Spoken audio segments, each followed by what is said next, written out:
Hello guys, isi-share ko lang sa inyo itong aming ice cream. Ewan ko ba guys, kung anong nakain ng amo ng aking kasama. Ang amo kasi ng aking kasama at ang amo ko ay magkapatid. So, yung amo ng kasama ko ay binilhan kami ng ice cream. Ayan.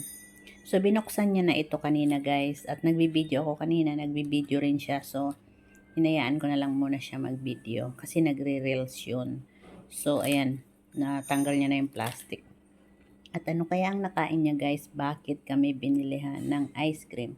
Ayan, kumuha na yung aking kasama. Ito yung ayaw na ayaw ko na ice cream eh. Kasi lasang toothpaste. Ayan o. Lasang toothpaste siya. So, kaya pala nagtataka kami bakit kaya kami binilhan? Eh, hindi naman yung nagbibili guys. Ayan. Mahal itong ganitong ice cream eh. Ayan o. Tilamok. May lamok. Ayan. At alam niyo ba guys, kaya pala bumili. Wait lang. Wait. At alam niyo ba guys, kaya pala kami binilihan. Sinuri namin ng mabuti kung bakit. Hulaan nyo guys kung bakit. Ito siya.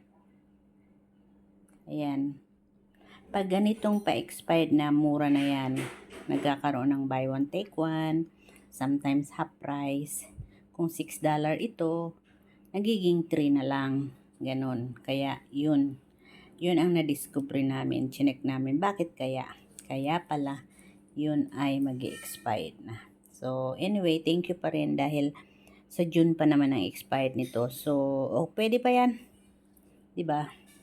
So, yun lang guys. Baga bago ka pa lang sa aking channel, please pa-subscribe. Kain na tayo guys.